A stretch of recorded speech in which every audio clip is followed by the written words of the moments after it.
মা কানা মুহাম্মাদুন আবা আহাদিন মির রিজালিকুম ওয়ালাকিন রাসূলুল্লাহি ওয়া খাতামান নাবিয়্যিন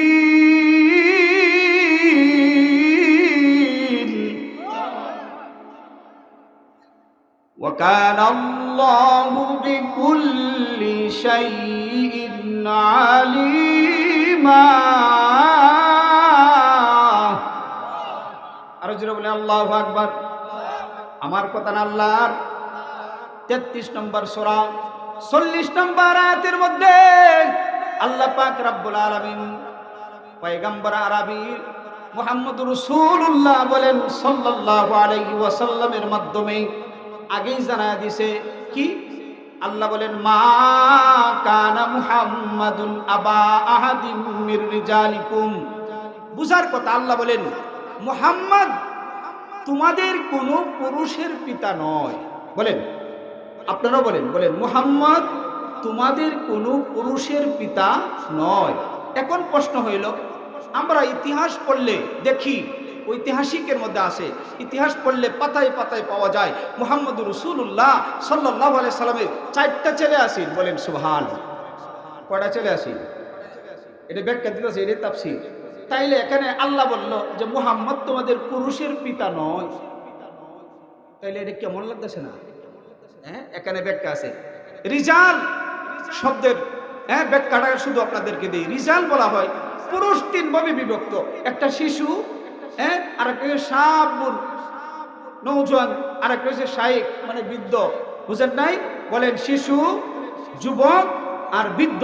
এখানে আল্লাহ পাক রব্বুল আলামিন রিজাল শব্দ ব্যবহার কইরা এটা বুঝাইয়া দিয়েছেন যে মুহাম্মদুর রাসূলুল্লাহর শিশু সন্তান হয় নাই, এটা আমি আল্লাহ বলি নাই। ছেলে সন্তান হইছে, কিন্তু যৌবনে পদার্পণ হওয়ার আগেই আমি আল্লাহ তাদেরকে নিয়ে নিয়েছি। ক্লিয়ার হইছে? বুঝতে পারছে? এই জন্য কইছে রিজাল, যে মুহাম্মদুর রাসূলুল্লাহ সাল্লাল্লাহু আলাইহি সাল্লাম কোনো মানুষের পিতা নয়। এটার অর্থ হইল যে মুহাম্মদুর রাসূলুল্লাহ সন্তান হইছে ছেলে সন্তান 4টা, এটা আল্লাহ বলছে, কিন্তু যৌবনে পদার্পণ হওয়ার আগেই আল্লাহ নিয়ে নিলেন। কেন? এটার কারণ অনেক। একটা কারণ আপনাদেরকে বলি। কারণ হইল যে মুহাম্মদুর রাসূলুল্লাহর মুখের কথা, আনা খাতামুন নবিয়্যিন, আমি শেষ নবী, আমার পরে কোনো নবী আসবে না। বলেন সুবহানাল্লাহ।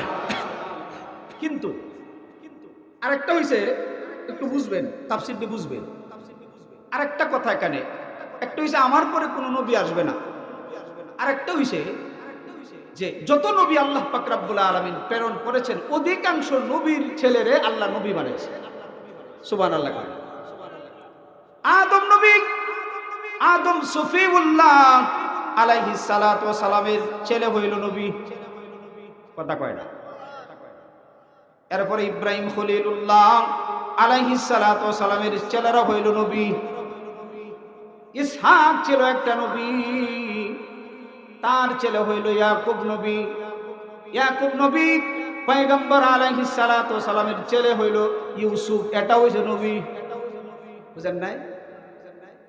এরপরে আল্লাহ বলেন শুধু তাই না, অধিকাংশ নবীর ছেলে নবী হয়। এটার অর্থ হইল জাকারিয়া ছিল নবী। এরপরে জাকারিয়ার একটা সন্তান একেবারে শেষ বয়সে আল্লাহ পাক রব্বুল আলামিন দিলেন, তার নামকরণ আল্লাহ নিজে কোরআনের মধ্যে করলেন ইয়াহইয়া। বলে আল্লাহু আকবার। আরো জোরে বলেন আল্লাহু আকবার। ইয়াহইয়া নবীর ছেলে নবী। তাইলে এখন প্রশ্ন হইল, আল্লাহ পাক রব্বুল আলামিন যদি নবীর ছেলেদেরকে যৌবনে পদার্পণ করত, করার পরে যদি নবীর ছেলে নবী না হইতো, তাইলে তো সম্মানে ঘাটতি। কথা কয় না? তাইলে হেরা কইল ইহুদিরা, এই যে এখন ইহুদিরা খাডাস ইহুদিয়ারা কইল মুহাম্মদ তো নবী না, যদি নবী হইতো তাইলে নবীর ছেলে নবী হয় না কেন? কথা বুঝুন না মনে হয়? কথা বুঝতেছেন? কে কে হাত তুলে দেখান তো। এতে আল্লাহ রাসূলের কথা ঠিক থাকে না। কথা বলেন ঠিক না বেটি? যদি আল্লাহ রাসূলকে যদি সম্মানিত করা লাগতো, তাইলে নবীর ছেলে যৌবনে পদার্পণ হওয়ার পরে নবী দেওয়া এটা জরুরি হইতো। আর যদি জরুরি হইতো তাইলে তো আল্লাহ রাসূল যে কইছে আমার পরে কোনো নবী নাই, খাতাম মানে একেবারে শেষ করে দিয়েছে, সমাপ্ত। সবকিছু এলোমেলো হইতো। এক কথা হইলো, যদি বড় হইতো তাহলে নবীর কথা আর মর্যাদা থাকে না। নবীর কথা মর্যাদা রক্ষার জন্যে আল্লাহ পাক রব্বুল আলামিন রিজাল শব্দ ব্যবহার করে বুঝাইতেছেন যে নবীকে ছেলে সন্তান দান করেছি 4টা, কিন্তু তারা যৌবনে পদার্পণ হওয়ার আগেই আমি আল্লাহ নিয়ে নিয়েছি। কেন? 1 নম্বর কারণ হইল শেষ জমানার মধ্যে এমন কিছু উম্মত আসবে যারা আশিক উম্মত, দাড়ি নাই, টুপি নাই, কোনো কিছু নাই, এরপরে জোর কইরা মুহাম্মাদের সন্তানেরা নবী বানায়। ঠিক না বেটি? আশিকে বেহুদার দল আছে, আশিকে বেহুদার দল আমি বলি। এটা কি যে মুহাম্মদুর রাসূলুল্লাহর সন্তান যদি হইতো তাইলে জোর কইরা নবী বানাইতো। কথা কয় না? আরো জোরে বলেন। যেমন ভাবে বর্তমানে আছে, বাপে ফির আছেন ঠিক, কিন্তু ছেলে ফির না, কিন্তু খানকার মধ্যে ফির হয়েছে। আসে না? না আসে না? নাই ফির বানাইছে। কই বাপে ফির আছেন, এই ধারাবাহিকতা এও ফির। বাবা বুঝতেছেন বিষয়টা? এই জন্য আল্লাহ আগেই নিষেধ। কথা বুঝছে? আল্লাহ বলেন মা কানা মুহাম্মাদুন, মুহাম্মদ বলেন কোন পুরুষের পিতা নয়। এরপরে আল্লাহ বলতেছেন তিনি আল্লাহর রাসূল এবং সর্বশেষ নবী। বলেন সুবহান। আরো জোরে বলেন সুবহান। কিন্তু আল্লাহর রাসূল সাল্লাল্লাহু আলাইহি ওয়াসাল্লাম বলতেছেন, আবু হুরায়রা রাদিয়াল্লাহু তাআলা আনহু থেকে রওয়ায়াত গালেবান বলতেছেন, একটা বিল্ডিং দেখবেন, নবুয়তটা বুঝাইতেছেন। আল্লাহর নবী, বিশ্ব নবী, মায়ার নবী আমার দিকে বাবা তাকান, দিলের কানটা খুলেন। মায়ার নবী বলেন, ও আমার উম্মতেরা শুনো। নবুয়তি বুঝাইলেন, সলক্ষ নবীদেরকে পয়গম্বর আরবি বুঝাইলেন। তারা কেমন? তারা হইল একটা সুন্দর অট্টালিকার মতো, এমন একটা সুন্দর ঘর। এই ধলা ইউনিয়নের মধ্যে যদি একটা ঘর থাকে, অনেক চমৎকার, মানুষ দেখতে যায়, চোখের শীতলতা আসে, চতুর্দিক দিয়ে দেখলে মন চায়, শুধু মন চায়। কিন্তু ব্যাপার হইল চতুর্দিকটা সুন্দর, একটা ইট শুধু বাকি। সুবহানাল্লাহ, একটা ইটের জায়গা বাকি। আল্লাহর নবী, মায়ার নবী, নবী মুহাম্মদুর রাসূলুল্লাহ বলেন সাল্লাল্লাহু আলাইহি ওয়াসাল্লাম বলতেছেন, উম্মতেরা আমার, আমি আর নবীদের মধ্যে এই রকম ব্যবধান। আল্লাহ একটা নবুয়তের দরজা ঘর বানাইছে, ঘরটা সুন্দরভাবে বানাইছে, একটা ইট বাকি, আর এই ইটটা হইলাম আমি মুহাম্মদুর রাসূলুল্লাহ। বলেন সাল্লাল্লাহু আলাইহি ওয়াসাল্লাম। বুঝতে পারছে? আল্লাহর নবী, মায়ার নবী বলেন, উম্মতেরা শুনো, কিন্তু আমি তাকা অবস্থায়, বলেন আমি তাকা অবস্থায়, আমি জীবিত অবস্থায় 30 জন মানুষ মিথ্যা নবুয়তি দাবিদার হয়েছে। এর মধ্যে কয়েকজন ছিল আল্লাহর নবী, মায়ার নবীর সমকালীন যুগের মধ্যে। এর 1 নম্বর নাম হইল মুসাইলামাতুল কাজ্জাব। তার বংশের নাম ছিল বনু হানিফা। বংশের নাম কি? বনু হানিফা। এটা আরবের একটা গোত্র, বনু হানিফা গোত্রের। তার ডাক নাম ছিল আবু শাহামা। তার ডাক নাম কি ছিল? আবু শাহামা।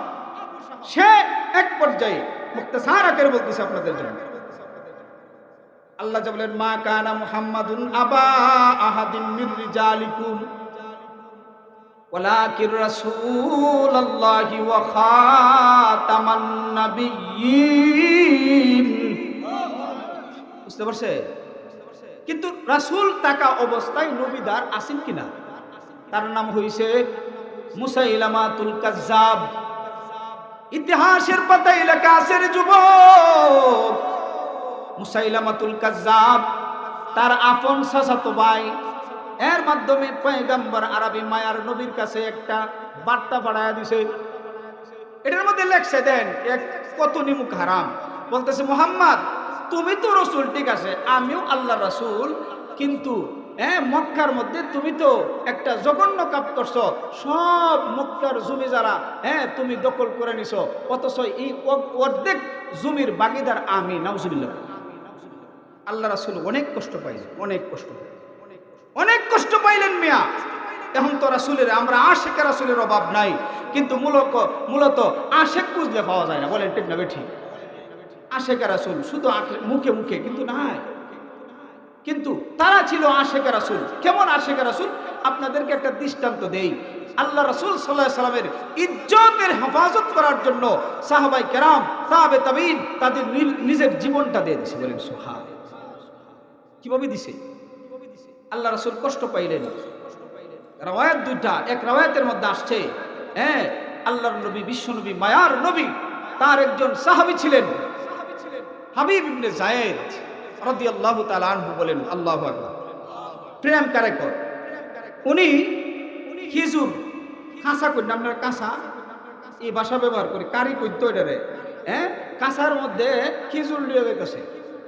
এমন সময় ঘোষণা দিলেন যে মুসাইলামাতুল কাজ্জাব, মিথ্যা নবুয়তের দাবিদার, উনার কাছে একটা প্রেরণ করব মুহাম্মদুর রাসূলুল্লাহর পক্ষ থেকে বার্তা। কে যাইবা? যায়েদ ইবনে হাবিব ইবনে যায়েদ রাদিয়াল্লাহু তাআলা আনহু, সে নিজে এখানে চলে গেলেন। বলেন সুবহানাল্লাহ। তাড়াতাড়ি এটা পারলেন, একটু বুঝেন, তাড়াতাড়ি পারলেন, খিজুর ফেলে দিলেন। এরপরে বলতেছে মুহাম্মদ সাল্লাল্লাহু আলাইহি সাল্লাম আমাকে প্রেরণ করেন। বলে আল্লাহু আকবার। গেলেন, গিয়া লেখাটা শুনাইলেন। মুহাম্মদুর রাসূলুল্লাহ সাল্লাল্লাহু আলাইহি সাল্লামের পক্ষ থেকে বার্তা প্রেরণ করলেন। মুসাইলামাতুল কাজ্জাবের কাছে গেলেন। ঈমান কারেকে দেখেন, ঈমান কারেকে একটু বুঝেন। গেলেন, যাওয়ার পরে বলতেছে যে তোমার নাম কি? আমার নাম হাবিব বিন যায়েদ। বলেন আল্লাহু আকবার। মুহাম্মাদের কি খবর? মুহাম্মাদের খবর খুব বালা। সুবহানাল্লাহ কয় না? আচ্ছা, তুমি কি মুহাম্মদ ব্যাপারে তোমার ধারণা কি? মুহাম্মদ হইল সর্বশেষ নবী। বলেন সুবহানাল্লাহ। মুহাম্মদ নবী তো আছে বেটা, আমিও তো আল্লাহর রাসূল। নাউজুবিল্লাহ বলে, বুঝেন নাই? নাউজুবিল্লাহ আরো জোরে বলে, আমিও আল্লাহর রাসূল মানো। যদি না মানো তাইলে তলোয়ারে দিয়া ফাইসাল হইব। আমরা হইলে কইলাম হইলে আল্লাহ রে আল্লাহ, জান বাঁচানো হইছে ফরজ। বলেন ঠিক না বেটি? আগে বাগি, এরপরে হইছে অন্য জিনিস। কিন্তু সাহাবাই কেরামের ইমানটা কি দেখেন, নিজের জীবন দিয়া দিছে, কিন্তু রাসূল সাল্লাল্লাহু আলাইহি সাল্লামের অপমান হইব এটা সহ্য করতে পারে নাই। বলেন ঠিক না বেঠিক? মুসাইলামাতুল কাজ্জাব বলতেছে তোমার নাম কি? আমার নাম হাবিব বিন যায়েদ। তোমার নবীর নাম কি? মুহাম্মদুর রাসূলুল্লাহ। বলেন সাল্লাল্লাহু আলাইহি ওয়াসাল্লাম। মুসাইলামাতুল কাজ্জাব বলে ও হাবিব, মুহাম্মদ তো রাসূল, ঠিক আছে, আমিও তো আল্লাহর রাসূল। নাউজুবিল্লাহ বলে। মুসাইলামাতুল কাজ্জাব যখন এই প্রস্তাব দিলেন, দুই ভাবে আসছে ঘটনা। হাবিব ইবনে যায়েদ রাদিয়াল্লাহু তাআলা আনহু সাক্ষ্য দিচ্ছেন, হাতটা এমন ভাবে বাড়াইলেন, বাড়াইয়া বলতেছে লা আনতা কাযাব বাল মুহাম্মাদুর রাসূলুল্লাহ সাল্লাল্লাহু আলাইহি ওয়াসাল্লাম। আল্লাহু আকবার বলেন। আরেকটা রাওয়ায়াতের মধ্যে আসছে হাবিব ইবনে যায়েদ রাদিয়াল্লাহু তাআলা আনহু কেমন ঈমানওয়ালা দেখেন, আমাদের মতো ঈমানওয়ালা নয়। হাবিব ইবনে যায়েদ বলে লা, বলেন সবাই, লা ইলাহা ইল্লাল্লাহ, লা কিতাবা বাদা কিতাবিল্লাহ, ওয়ালা রাসূলা বাদা রাসূলিল্লাহ। আল্লাহু আকবার বলেন। হাবিব ইবনে যায়েদকে যখন মুসাইলামাতুল কাজ্জাব জিজ্ঞাসা করলো মুহাম্মদ ব্যাপারে তোমার কি ধারণা, সে বলেন লা ইলাহা ইল্লাল্লাহ, লা কিতাবা বাদা কিতাবিল্লাহ, ওয়ালা রাসূলা বাদা রাসূলিল্লাহ। হাবিব ইবনে যায়েদ বলতেছে আল্লাহর ছাড়া কোনো মাবুদ নাই। বলো ঠিক না বেঠি? আল্লাহর কিতাবের পরে দুনিয়ার মধ্যে কোনো কিতাব নাই। মুসলমানদের ইয়াকিন হইল আসমানি 104 খানা কিতাবের উপর ঈমান, ইনজিলের উপর ঈমান, জবুরের উপর ঈমান, সমস্ত কিতাবের উপর ঈমান, কিন্তু কোরআনের পরে কোন কিতাবের উপর আমল করা যাবে? জোরে বলেন যাবে। ঈমান আনা যাবে। আমানতু বিল্লাহি ওয়া মালাইকাতিহি ওয়া কুতুবিহি ওয়া রুসুলিহি ওয়াল ইয়াউমিল আখিরি ওয়াল কদরি খাইরিহি ওয়া শাররিহি মিনাল্লাহি তাআলা ওয়াল বাসি বাদাল মাউত। ঈমান আনা যাবে, কিতাবের উপর ঈমান, রাসূলের উপর ঈমান, আল্লাহর উপর ঈমান, সব জিনিসের উপর ঈমান, কিন্তু কোরআনের পরে কোন কিতাবের উপর আমল করা যাবে।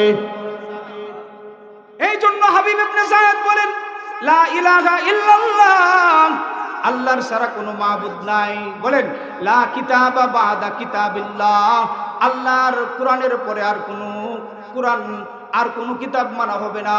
লা রাসূলা বাদা রাসূলিল্লাহ, আল্লাহর রাসূলের পরে দুনিয়ার মধ্যে আর কোনো রাসূল নাই। এই কথা যখন সাক্ষী দিল রে যুবক ভাই, দিলের কানে শুনো, একটু চোখটি বন্ধ করে শুনো, কান্নার বাহানা ধরো, কারণ তোমার চোখ দ্বারা যদি একটা ফোঁটা পানি এসে যায়, আল্লাহর ভয়ে যদি চোখ থেকে একটা ফোঁটা পানি বাইর করতে পারো রে যুবক ভাই, ওই চোখের পানি যে চোখ দ্বারা আল্লাহর ভয়ে বাইর হয়েছে, ওই দেহটাকে আল্লাহ পাক রব্বুল আলামিন জাহান্নামের আগুনের মধ্যে জ্বালাইবে না। চালাইবো? একটা কিচ্ছা কই আপনাদেরকে, একটা কিচ্ছা কই, যেহেতু কিচ্ছার পাগল, আবার এই ব্যাখ্যার আদলে কইতাছে, বাইরে না। ধরুন দলা একটা গ্রাম, বেরকুন একটা গ্রাম আছে না, পাশাপাশি 2 গ্রাম। বলেন বাবা ঠিক না? ঠিক। ধরুন উদাহরণ দিচ্ছি, রাগ করবেন না। বেরকুনার একটা ভিক্ষুক প্রতিদিন মাসে একবার দলা হিসাব ভিক্ষা করে, আসে না? না এরকম হয় না? রাগ করেন না যে বাবা, উদাহরণের জন্য বলছি।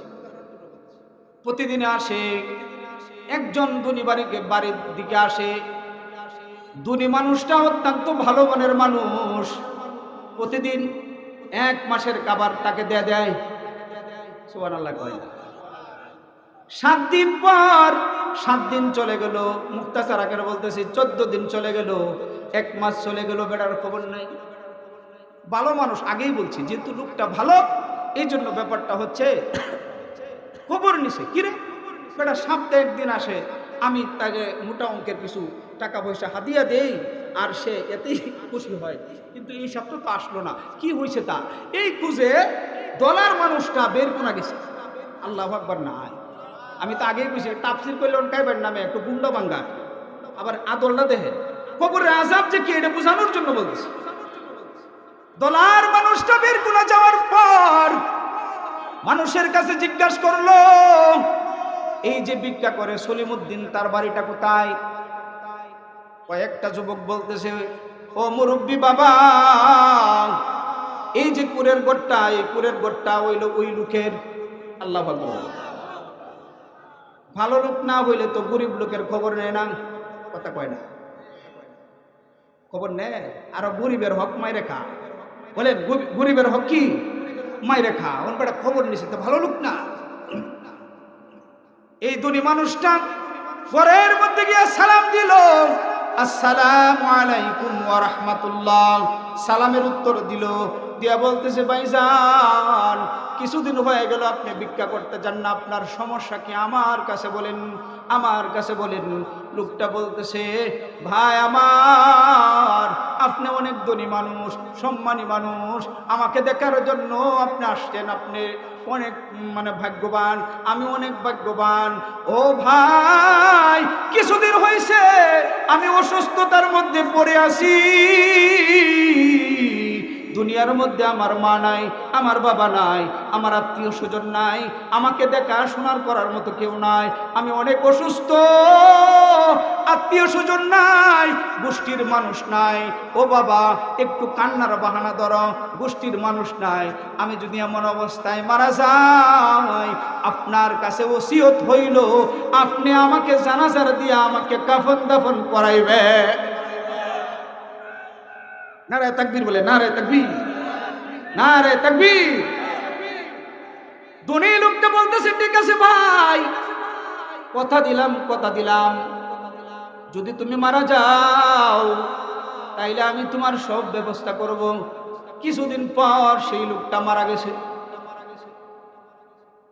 এই ধনী লোকটা আবার বের কোনা গেছে, যাওয়ার পর তার কাফন দাফনের ব্যবস্থা করছে, সব কিছু করলো, এ টু জেড করলো, কবর খনন করলো, কবরের মধ্যে তাকে রাখবে, কবর খনন করলো, বাঁশ কাটলো, কথা কয় না, বাঁশ কাটছে।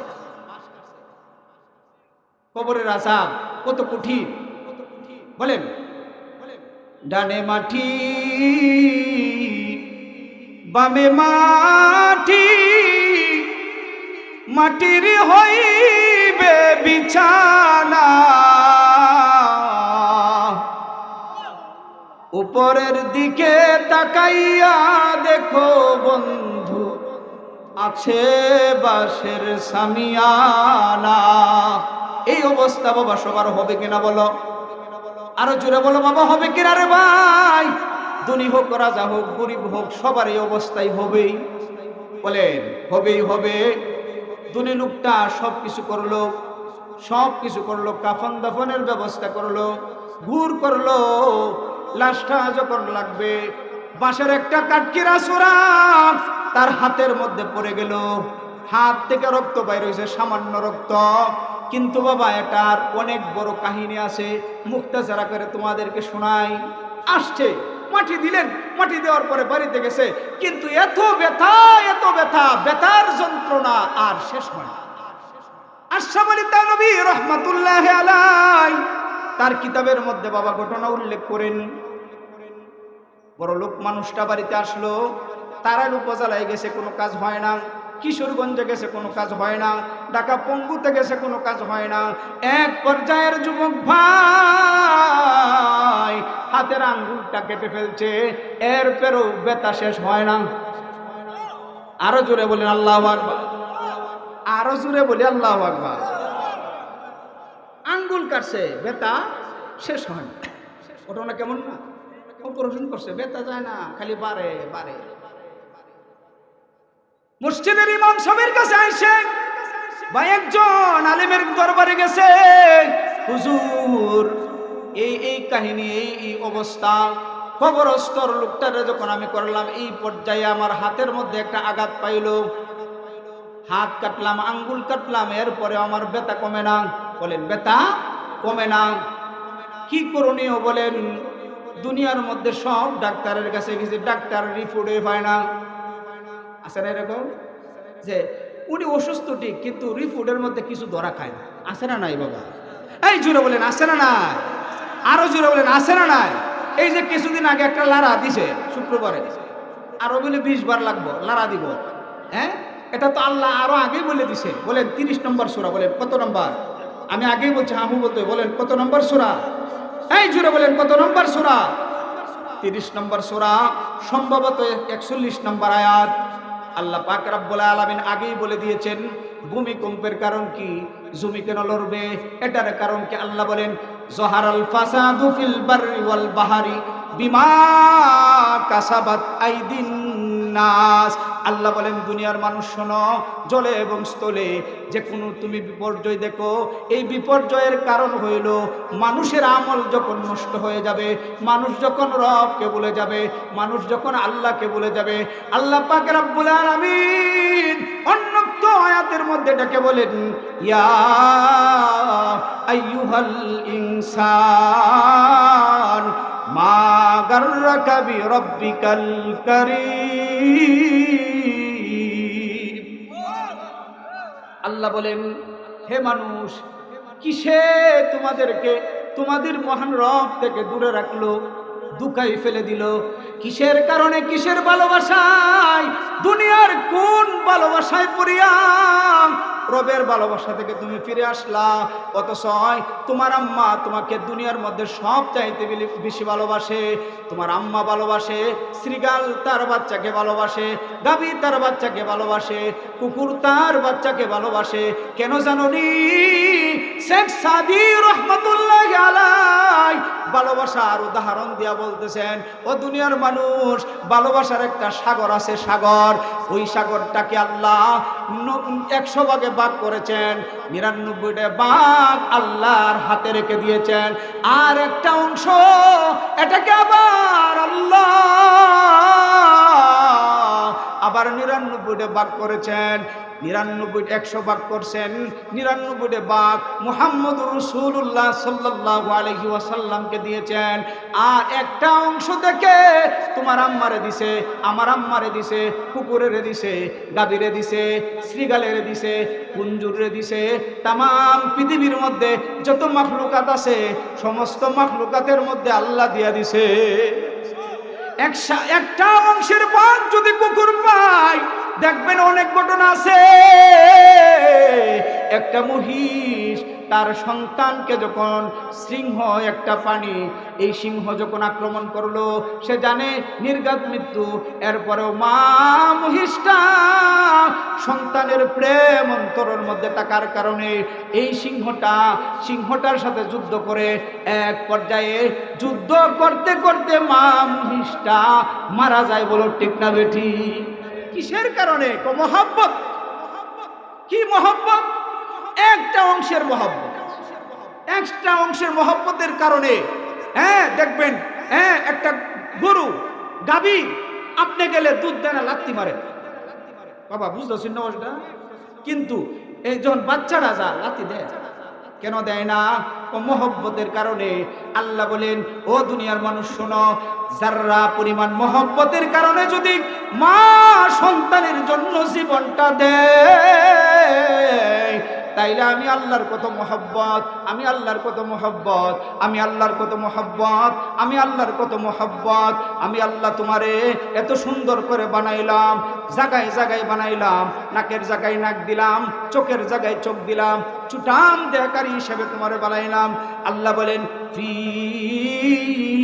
আই সূরাতিম মা শাআ রাক্কাবা।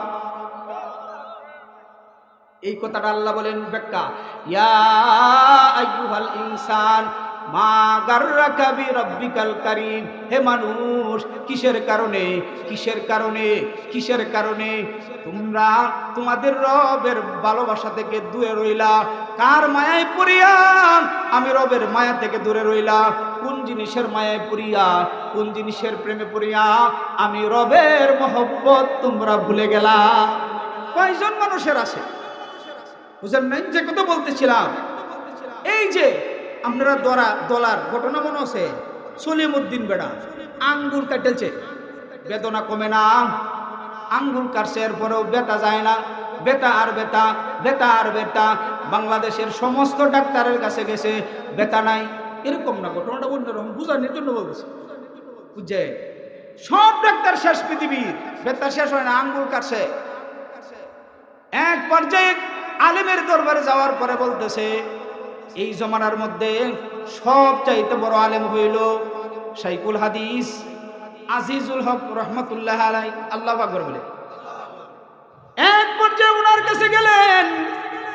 উনার কাছে যাওয়ার পরে আল্লাহর বলি চাইছে, চাওয়ার পরেই তো বলতেছে, বলো বাবা কি সমস্যা তোমার, কোন সমস্যার কারণে তুমি আমার কাছে আসছো বলো। বিস্তারিত ঘটনা বললেন যে হুজুর, একজন গরিব মানুষ, সে অসুস্থ ছিল, মারা যাওয়ার আগে আমাকে নসিহত করলো।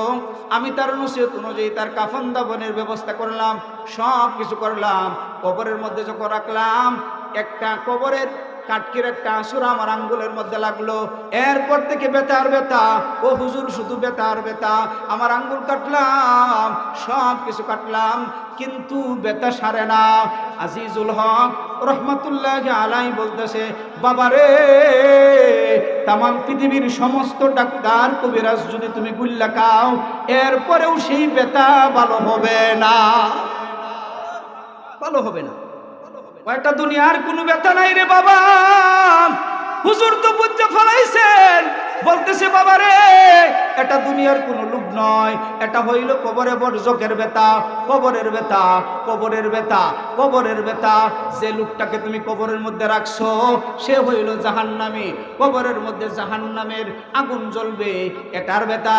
এটার আসর তোমার আঙ্গুলের মধ্যে লাগার কারণে আঙ্গুলটা কেটে ফেলেছো, এরপরেও ব্যথা কমে না। ও বাবা, তোমরাও শুনো, জাহান্নামের কবরে বরজকের মধ্যে একটা আসুরা লাগার কারণে যদি ব্যথা না কমে, বলো বাবা নামাজ তুমি পড়ো নাই, রোজা তুমি রাখো নাই, দান সদকা করো নাই, মার খেদমত করো নাই, দান সদকা করো নাই, ভালো কাজ করো নাই, এইভাবে যদি মরো তাইলে তোমার অবস্থা কেমন হবে? চিন্তা করছেন অদি বাবা? চিন্তা করছে? এই বাবা কি অবস্থা গো? হ্যাঁ বাড়ি গাড়ি করলাম, এই আমার দিকে তাকায়, বাড়ি গাড়ি করছি, 4টা বাচ্চা আছে, সব বড় বড় ডিগ্রি হয়েছে, হুজুর আর কিছু দরকার নাই, ও মরার পরে যে কিছু বুঝি নাই, বুঝতে পারছে? এখন মেডিসিন দিতেছে হুজুর। শাহ ওলিউল্লাহ মুহাদ্দিস দেহলভী রহমতুল্লাহ আলাইহির ছেলে শাহ আব্দুল আজিজ মুহাদ্দিস দেহলভী রহমতুল্লাহ আলাইহি মেডিসিন দিচ্ছে, অ্যান্টিবায়োটিক। ও বাবারে, দুনিয়ার ডাক্তার গুল্লে খাওয়াইলেও ভালো হবে না, ওষুধ লয়ে যাও। ওষুধ? ও কিসের ওষুধ? ও বাবা তাহাজ্জুদের নামাজের মধ্যে দাঁড়াইবা, আসা আইয়া বাসাকা রব্বুকা মাকামাম মাহমুদা। শাহ ওলিউল্লাহ মুহাদ্দিস দেহলভী রহমতুল্লাহ আলাইহির ছেলে শাহ আব্দুল আজিজ মুহাদ্দিস দেহলভী রহমতুল্লাহ আলাইহি মেডিসিন দিচ্ছে। বাবা গো, এই ব্যথা যদি তুমি সারাইতে চাও তাইলে তোমাকে একটা আমল দেই। ও কি আমল? আপনাদেরকেও দিচ্ছি। ও কি আমল? আমলটা হইল তাহাজ্জুদের নামাজের পরে রাত্রি যখন গভীর হয়, আল্লাহ পাক রব্বুল আলামিন প্রথম আসমানের মধ্যে চলে আইসা তোমাকে আমাকে নাম ধরে ধরে ডাকে। এই সময় তুমি নামাজ পড়বা। নামাজ পড়ার পর চোখের পানি ভিজাইবা, চোখের পানি ফেলানোর চেষ্টা করবা, কান্না করবা, কান্না করবা, আল্লাহর আযাবের ভয়ে কান্না করবা, জাহান্নামের আযাবের ভয়ে কান্না করবা। ও বাবা, বেশি বেশি কইরা তুমি কাঁদো। এক পর্যায়ে সে কাঁদলো। আব্দুল আজিজ মুহাদ্দিস দেহলভী রাহমাতুল্লাহি আলাইহি সেই কান্নার পানিটা যখন আঙ্গুলের মধ্যে লাগানোর সঙ্গে সঙ্গে ব্যথা ভালো হয়ে গেল। কি বাবা, কি বুঝলেন? চোখের পানি কত দাম? 70,000 ফেরেশতা, উলামায়ে কেরামের আছে 70,000 ফেরেশতা জাহান্নামের টানবো। এই পুরানো আপনারা শুনছেন, টানবো, কিন্তু জাহান্নাম কালি যাইবো। আল্লাহ আমার আরো দেও, বুঝেন নাই? এক পর্যায়ে আল্লাহ হযরত জিবরাইল আলাইহিস সালামকে বলবো, জিবরাইল এনে একটু পানি আছে, এই পানি আইনা তুমি জাহান্নামের মধ্যে নিক্ষেপ করো। নিক্ষেপ করার সঙ্গে সঙ্গে জাহান্নাম দৌড় দিব। আল্লাহু আকবার বলেন তো বাবা। 70,000 ফেরেশতা টাইনে ফিরাইতারে না। একটা পেয়ালার মধ্যে কিসের পানি? এই পানির ফুটা রাখালি দিছে, এই যে দিছে, দেওয়ার সঙ্গে সঙ্গে জাহান্নাম এমন পিছনের দিকে দৌড় দিছে। তাইলে বলেন তো দেখি বাবা, এটা জিজ্ঞাসা করার ব্যাপার না? কথা কয়, এই জিজ্ঞাসা করার মন চাইতেছে না? জিবরাইলেরও মন চাইছে, আল্লাহ এই পানি এটা কিসের? এত ফজিলতের পানি। এটা কি আল্লাহ হাউজে কাউসারের পানি? না। এটা কি জমজমের পানি? না। এটা কি আবে হায়াতের পানি? না। এটা কিসের পানি গো মালিক? আমি জিবরাইল জানবার চাই এটার পাওয়ার এত বেশি। এটার কারণ কি? আল্লাহ বলেন, এটা হাউজে কাউসারের পানি না, এটা জমজমের পানি না, এটা আবে হায়াতের পানি না। এটা হইল দুনিয়ার মধ্যে 40 বছর পর্যন্ত নামাজ পড়ে নাই, 40 পর্যন্ত রোজা রাখে নাই আমার বান্দারা নূরে আলম সিদ্দিকী আরো অন্যান্য আলেমের জবানের মুখে আলোচনা শোনার পরে তারা তওবা করছে, আর মনে মনে চোখের পানি পালাইয়া কাঁদছে, আল্লাহ গো নামাজ পড়ি নাই, আজকে থেকে নামাজ আর ছাড়ব না। আল্লাহ গো, আমি ঘুষ খাইতাম, আমি সুদ খাইতাম, আমি চুরি করতাম, এরপরে একদিন তুমি এই কথা বলো নাই, ইয়া আইয়ুহাল উসার, এই সুর, এই কথা তুমি বলো নাই। মালিক গো, আমি যে এমন পাপ করলাম, আমার আম্মা আমার আব্বা যদি দেখতো, আমার আব্বা আমার আম্মা আমাকে দূর দূর কইরা তাড়ায়া দিত, আমার বন্ধু যদি জানতো, আমার বন্ধু আমাকে ভালোবাসতো না, আমার মা যদি জানতো, আমার মা আমাকে ভালোবাসতো না, আমার আত্মীয় স্বজন যদি জানতো আমি হুজুর কিন্তু আমার চরিত্র বালা না, এরকম হুজুর আছে না নাই? অনেক হুজুর এরকম আছে, ওয়াজ করে মাগার কিন্তু চরিত্র ঠিক নাই। আছে না নাই? জুড়ে বলেন আছে না নাই? সে যদি জানতো, আপনারা যদি জানতেন যে এই হুজুরের চরিত্র খারাপ, তাইলে ও শুনবেন দূরের কথা, জুতা মারল এলে কথা কয় না রে। আরো জোরে বলেন। সেই দিন বলবে আল্লাহ, আমি যে অপরাধী কেউ জানে না গো মাওলা, আমার মাও জানে না, আমার আব্বাও জানে না, আমার বন্ধু বান্ধব জানে না, আমার আদরের বিবিও জানে না। আমার বিবি যদি জানতো, তাইলে আমার বিবি আমারে জুতা মারলো হইলে, ও আল্লাহ তুমি আমাকে মাফ করে দাও। বলেন, সবাই বলেন আল্লাহ মাফ করে দাও। বলেন আল্লাহ তুমি আমাকে মাফ করে দাও। নামাজ পড়ি নাই, রোজা রাখি নাই, দান সদ্য করি নাই, মাতা পিতার সাথে খারাপ আচরণ করেছি গো আল্লাহ, আজকে থেকে বললাম কোন খারাপ কাজ আর করতাম। বলেন দন্তার নয় কার, বুঝতে পারছে এই যে বিষয়টা। তাইলে শাহ আব্দুল আজিজ মুহাদ্দিস দেহলভী রাহমাতুল্লাহ আলাইহি বলল, বাবা রে অ্যান্টিবায়োটিকটা নাও। অ্যান্টিবায়োটিক কি? এটা হইল চোখের পানি। কথা কয় না। ও বলেন কি পানি? জোরে বলেন চোখের পানি। ও চোখের পানি, বেশি বেশি কান্না করো। কান্না করলে কি হবে? যে কান্না করলে মা সন্তান যদি কান্না করে, 2টার সময় ঘুমাইছে। বলেন কয়টা? কথা কয় না। 2টার সময় মা ঘুমাইছে। কয়টার সময়? এরপরে দেখবেন বাবা ডাইকা বাঙ্গালতাছে, দরজা দরজা খুলো, দরজা খুলো, খুলে না। কথা কয় না। এই বাবা আয়সা বলতেছে দরজা খুলো, দরজা খুলো, দরজা খুলো, দরজা খুলো। বাহির বাড়ির বা মানুষ সজাগ হয়, কিন্তু মা সজাগ হয় না। কথা কয় না। কিন্তু মা 2টার পরে ঘুমাইছে, কিন্তু সন্তান ঘুমা। সন্তানের মুখে কান্নার আওয়াজ। সন্তান যখন কেঁদে দিয়েছে, মা জননীর ঘুমটা ভেঙে গেছে। কথা কয় না রে, ঠিক না? ঠিক বাবা, আপনি ডাকছেন, এই যে স্বামী বেড়ায় 1 ঘন্টা পরে ডাকছে, বাইরের মানুষ সোজা কয় হ্যাঁ ঘুমাইতেছে, কিন্তু মার আর সন্তানের মধ্যে আল্লাহ এমন একটা নেটওয়ার্ক দিয়ে দিছে, নেটওয়ার্ক লাগাইছে। খালি সন্তানটা যদি আম্মা আমার খিদা লাগছে, দেখবেন বাপের কোনো খবর নাই, মা উঠতে দাঁড়ায় গেছে। আল্লাহু আকবার।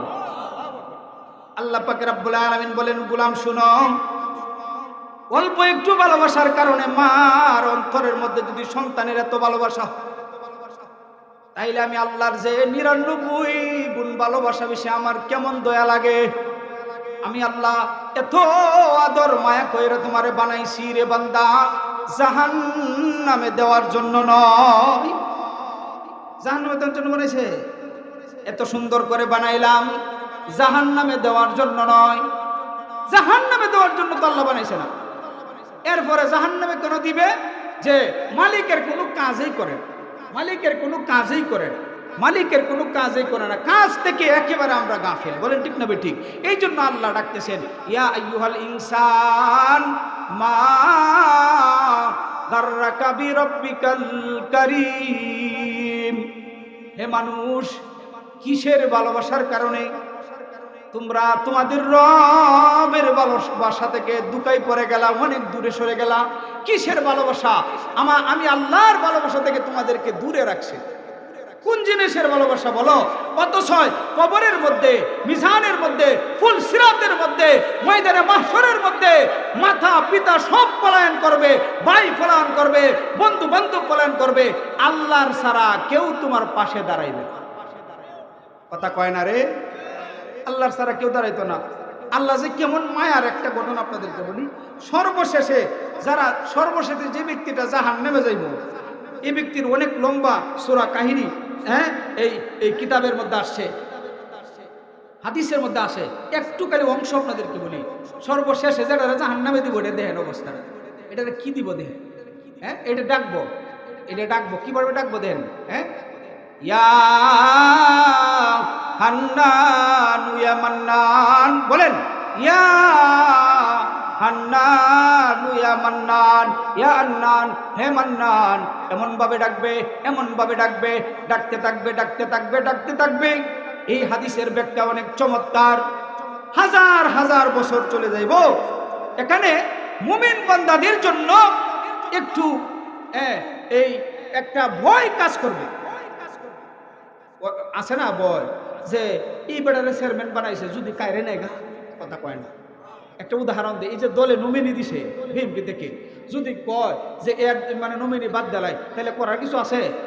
কথা কয় না রে, বুঝেন নাই? তে যারা মুমিন, আমরা আপনারা যারা মুমিন, যাদেরকে আল্লাহ জান্নাত দিব, শেষ করে যাদেরকে আল্লাহ জান্নাত দিব, বুঝুন যে যাদেরকে আল্লাহ জান্নাত দিব তাদের অন্তরের মধ্যে একটা ভয় থাকবে। আমার কথা বুঝুন যে এটা কিন্তু তাফসিরি হাইছে তো কইতাছে, বলেন যারা জান্নাতে যাব তাদের অন্তরের মধ্যে কি থাকবে? ভয় কাজ করব। যদি আল্লাহ দিছে দন, আবার যদি কায়রে নেগা, এই মিরপুরি আয়ের বাবা আপনি আইব না? আচ্ছা ভাই, তা না আসুক, কোনো সমস্যা নাই। আপনারা বুঝা এ ওয়াজ কি হইছে না? ইনশাল্লাহ আরো লাগে ও, তাইলে